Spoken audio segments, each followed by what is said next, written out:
मृत्यु के बाद आत्मा की पहली रात कैसी होती है? गरुड़ पुराण। नमस्कार प्रिय दर्शकों, आप देख रहे हैं एड्रेड चांदनी मिश्रा ऑफिशियल 11, जहां हम आपके लिए लेकर आते हैं आध्यात्मिक रहस्य, धार्मिक ज्ञान और वो अनसुनी कथाएं जो आपके दिल को छू जाए। आज हम आपको उस रहस्यमयी और भयावह यात्रा के बारे में बताएंगे जिसका सामना हर आत्मा को मृत्यु के बाद करना पड़ता है। क्या आपने कभी सोचा है, मृत्यु के बाद आत्मा की पहली रात कैसी होती है? वो रात जो न शरीर की होती है न आत्मा की। वो रात जो अंधकार, मोह, भय और आत्ममंथन से भरी होती है। दर्शकों, यह कोई कल्पना नहीं है, यह गरुड़ पुराण में लिखी गई सच्चाई है। तो अंत तक हमारे साथ बने रहिए, क्योंकि जो हम बताएंगे वो आपके मन को झकझोर देगा। चलिए शुरू करते हैं। मृत्यु का क्षण, जब प्राण शरीर से अलग होते हैं। दर्शकों, मृत्यु एक ऐसा क्षण है जो जीवन की सारी गति को रोक देता है। उस पल आत्मा अपने ही शरीर को निर्जीव पड़ा देखती है और समझ ही नहीं पाती कि वो अब जीवित नहीं रही। गरुड़ पुराण के अनुसार आत्मा तुरंत अपने परिवार के पास पहुंचती है। अपने बच्चों की रोने की आवाज सुनती है, पर छू नहीं सकती। सुन सकती है, देख सकती है, पर कोई उसे देख नहीं सकता। आत्मा धीमे स्वर में बोलती है, मैं यहाँ हूँ, मुझे देखो। मैं तुम्हें छोड़कर कैसे जा सकती हूँ? उसके सामने घर की तस्वीरें, अधूरे सपने, मोह, रिश्तों की यादें, सब घूमते हैं, पर कोई मदद नहीं कर सकता। जैसे ही आत्मा मोह और शोक में डूबी होती है, अंधेरे में दो भयानक आकृतियां प्रकट होती है। ये है यमराज के दूत, जिनकी आंखें आग की तरह चमकती है, हाथों में फंदे और गंभीर आवाज। गरुड़ पुराण कहता है कि ये आत्मा को उसके कर्मों के अनुसार ले जाते हैं, पुण्यात्मा को शांतिपूर्वक और पापात्मा को भय से। यमदूत गर्जना कर कहते हैं, चलो आत्मा, समय पूरा हुआ, अब चलो अपने कर्मों का फल भोगने। आत्मा कांपते स्वर में कहती है, मुझे मत ले जाओ, मैं अभी तैयार नहीं हूँ, मैं अपने परिवार के साथ रहना चाहती हूँ।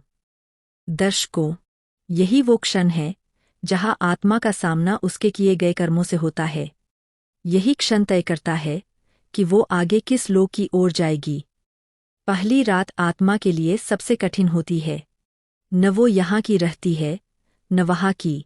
उसके चारों तरफ अंधेरा, ठंडी हवा और डरावनी आवाजें। उसे अपने घर की याद आती है, माँ की लोरी, पिता का प्यार, बच्चों की हंसी, लेकिन वो उन्हें छू नहीं सकती।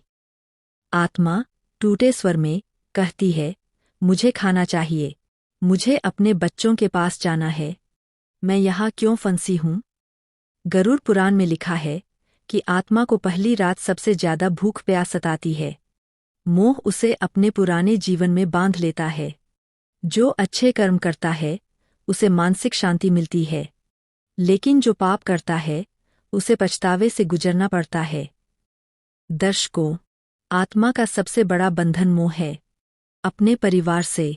जो लोग मृत्यु के बाद अत्यधिक रोते हैं, आत्मा को उससे और पीड़ा होती है, क्योंकि उसका मन बार बार उन्हीं चेहरों की ओर भागता है जिन्हें वो छू नहीं सकती। आत्मा आवाज में दर्द के साथ कहती है, मुझे तुम्हें देखना है, तुम्हें छूना है, पर क्यों? मैं कर नहीं पा रही।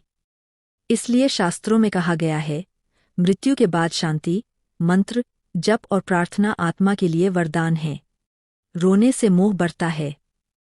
पहली रात में आत्मा अपने जीवन का लेखा देखती है, अच्छे और बुरे कर्मों का सामना करती है। वो सोचती है, क्यों मैंने समय बर्बाद किया? क्यों मैंने दूसरों की मदद नहीं की? क्यों मैं क्रोध में उलझा रहा? यह आत्ममंथन आत्मा को अगले चरण के लिए तैयार करता है। जो आत्मा प्रार्थना करती है, शांति से स्वीकार करती है, वही आगे बढ़ती है। आत्मा बोलती है, हे भगवान, मेरे अपराध क्षमा करो, जो भी परिणाम हो मैं स्वीकार करती हूँ, मुझे इस अंधेरे से बाहर निकलने की शक्ति दो। पहली रात आत्मा के लिए सिर्फ अंधकार की नहीं, बल्कि आत्ममंथन की रात होती है। इसके बाद उसे कई नगरों से होकर गुजरना पड़ता है, जहां उसे अपने कर्मों के अनुसार सुख दुख का अनुभव होता है।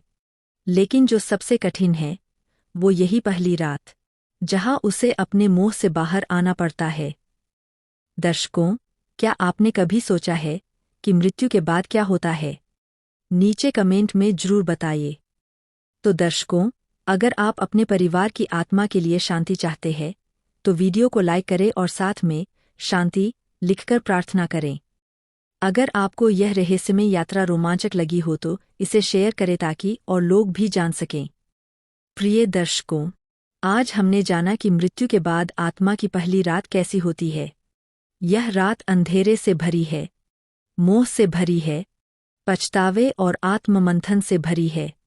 लेकिन यही रात आत्मा को उसके अगले सफर के लिए तैयार करती है। गरुड़ पुराण हमें यही सिखाता है कि जीवन में अच्छे कर्म करें ताकि मृत्यु के बाद आत्मा को शांति मिले। अगर आपको यह वीडियो पसंद आया हो तो लाइक करें, शेयर करें और हमारे चैनल @चांदनी मिश्रा ऑफिशियल 11 को सब्सक्राइब करना न भूलें। आपकी प्रार्थना से आपके प्रियजन की आत्मा को शांति मिले। शांति। जय श्री हरि।